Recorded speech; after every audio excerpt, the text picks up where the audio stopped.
আরাফাত চৌধুরী। আমি ঢাকা বিশ্ববিদ্যালয়ের 2018 শিক্ষাবর্ষের আইন বিভাগের ছাত্র। বর্তমানে মাস্টার্স সূর্যসেন হলে অবস্থান করছি। আবাসিক ছাত্র হিসেবে আমি এবার ডাকসু নির্বাচনে কেন্দ্রীয় সংসদে জিএস পদে প্রার্থিতা করছি। আপনারা জানেন যে আমি 2020 সাল থেকে ঢাকা বিশ্ববিদ্যালয়ের নিরাপত্তা মঞ্চের মাধ্যমে ঢাকা বিশ্ববিদ্যালয়ের শিক্ষার্থীদের বিভিন্ন ধরনের আইনি, পুলিশি, প্রশাসনিক এবং চিকিৎসা সংক্রান্ত যে ধরনের সমস্যাগুলো রয়েছে তাদের সহায়তা করে আসছি। পাশাপাশি আমরা এখন পর্যন্ত প্রায় 700+ শিক্ষার্থীদেরকে সহায়তা করেছি আইনি এবং প্রশাসনিক বিষয়ে।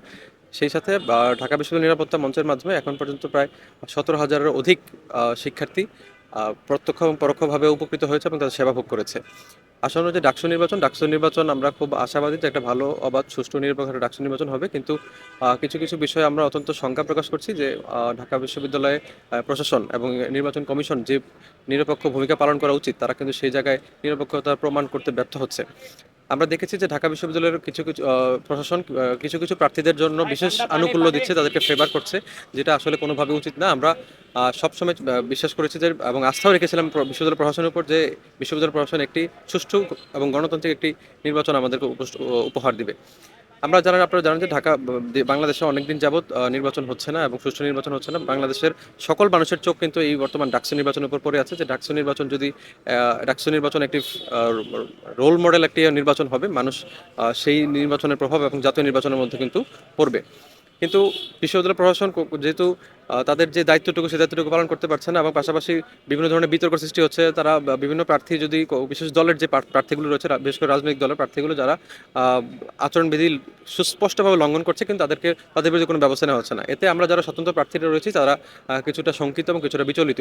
পাশাপাশি আমরা এবার দেখেছি ঢাকা বিশ্ববিদ্যালয়ের শিক্ষার্থীদের, যেহেতু আমি প্রচুর হল টু হল, ডোর টু ডোর ক্যাম্পেইন করেছি এবং প্রত্যেক স্টুডেন্টের কাছে গিয়েছি, দেখেছি যে ঢাকা বিশ্ববিদ্যালয়ের শিক্ষার্থীরা আবার স্বতন্ত্র প্রার্থী যারা আছে তাদের প্রতি সবচেয়ে বেশি ভোট দেওয়ার জন্য মুখিয়ে আছে এবং তাদের প্রতি সবচেয়ে বেশি ইন্টারেস্টেড। কারণ এত বছর যাবত আমরা দেখেছি যে রাজনৈতিক দলের প্রার্থীদেরকে, রাজনৈতিক দলের প্যানেলের লোকদেরকে ভোট দিয়ে দিনের পর দিন কি হয়েছে। আপনারা দেখেন যে 1990-91 সালে যে হচ্ছে ডাকসু নির্বাচন হয়েছে, ডাকসু নির্বাচন তাদের অনেকে বলে থাকে যে এটা গৌরব উজ্জ্বল ডাকসু নির্বাচন, গৌরব উজ্জ্বল একটা অধ্যায়। কিন্তু আমার মাথায় আসে না বা এই জিনিসটা আমার বুঝে আসে না যে যদি এরকম এত গৌরব উজ্জ্বল ভূমিকাই হয়ে থাকে তাহলে এরপর থেকে কেন আর ডাকসু নির্বাচন হয়নি এবং তারা সেই সেই সময় তৎকালীন যে নেতৃবৃন্দরা রয়েছে তারা কেন একটি অবাধ, সুষ্ঠু, নিরপেক্ষ একটি ডাকসু নির্বাচন আয়োজন করে দিয়ে যেতে পারেনি।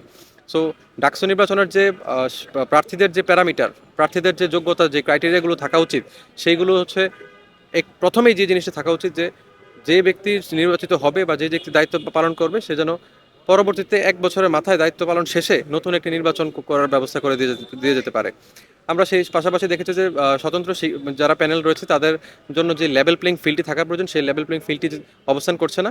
এবং সাথে সাথে এই বিষয় এই নির্বাচনে আমরা দেখলাম যে বিভিন্ন ধরনের ব্যাকডোর নেগোসিয়েশন চলছে, বিভিন্ন ধরনের বাইরের এক্সটার্নাল ফোর্স থেকে একটা ইনফ্লুয়েন্স করার চেষ্টা চলছে এবং বিভিন্ন ধরনের বিভিন্ন প্রার্থীকে আনুকূল্য দেওয়ার ব্যাপক চেষ্টা চলছে।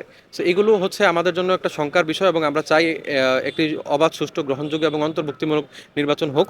এই নির্বাচনের মাধ্যমে শিক্ষার্থীরা তাদের যোগ্য প্রতিনিধিদেরকে শিক্ষার্থী প্রতিনিধিদেরকে বেছে নেক এবং ঢাকা বিশ্ববিদ্যালয়ে একটি সুন্দর, গবেষণা বান্ধব এবং একটি একাডেমিক ইনস্টিটিউশন হিসেবে পরিণত হোক।